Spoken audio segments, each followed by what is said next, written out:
you. During the Christmas season, there's always a lot of Christmas stories that you can see on TV. One of my favorites is A Christmas Carol, and believe it or not, I kind of like the character of Ebenezer Scrooge. He just is such an enjoyable character to watch, and the whole story is kind of interesting. And I wonder what it would be like to sometimes play Scrooge, you know, and sort of like a Michigan City Christmas Carol with me as Scrooge. How about that? Christmas Eve, it's the same old thing year after year. People buying gifts, presents. My employees want the day off and want a full salary to be paid. Donations, charities, people endlessly coming to my business, calling my business. Kids with toys. That's just amazing. Thank God I never married. But I tell you, once a year I got to go through this. Thank God it's only once a year. Oh, the people that bother me each year I go through this, it's amazing. What does a man have to do? Man just wants to run his business and everybody has to bother him with giving and being thoughtful. I work hard 365 days a year. Nobody else thinks about that. Christmas. I tell you, you know what? And picking a man's pocket once every 25th of the month, that from that old story, that sounds pretty good. So I tell you. I'm going to wrap it up here and head on home and spend the day home while everybody else is out feasting and having fun and whatever. Good evening, Mr. Landing. Who are you and where am I? I am the ghost of Christmas business, and I'm here to warn you to change your ways. What kind of a joke is this? Oh, this is no joke.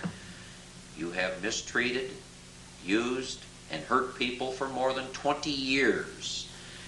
And now you are to be taught a lesson.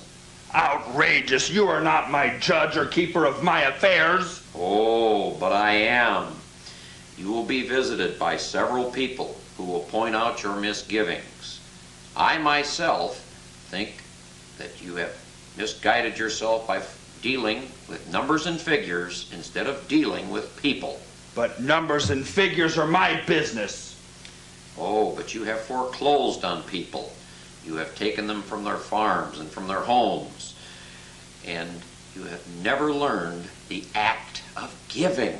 If you expect me to break down into tears, you can forget it. Oh, you will change by tomorrow, which is Christmas Day.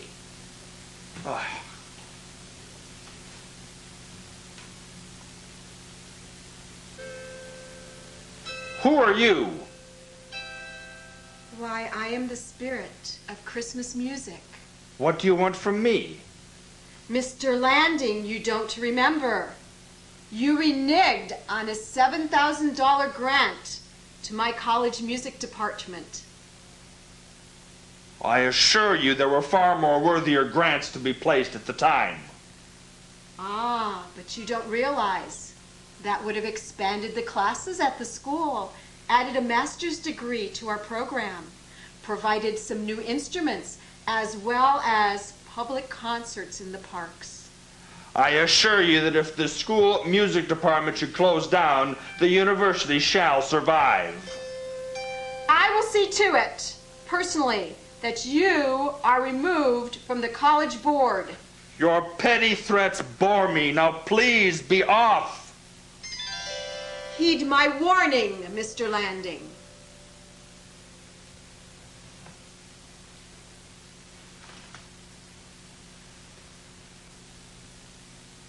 Who in the world are you? You can call me the spirit of Christmas toys. I was head elf at the Continental Toy Company until you had it shut down 6 months ago. That dilapidated fire hazard building should have been shut down sooner. We weren't able to relocate after you surprisingly had it renovated as a storage place for tires. I saw that as putting it to better use. 40 people without jobs and hundreds of children will go without Christmas toys this year. Oh, all those spoiled brats playing with toys. Their parents should have them doing chores and putting them to work.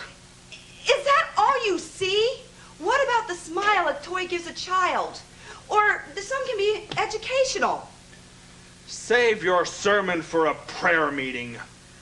May your soul be saved. Somehow. Mr. Landing, I am the spirit of Christmas Eve, and you, as a member of the school board, voted down a trip for the high school cheerleading squad to go to Florida. I felt that money could be put to better use. Mark my words, there are many students that are going to get you off the school board.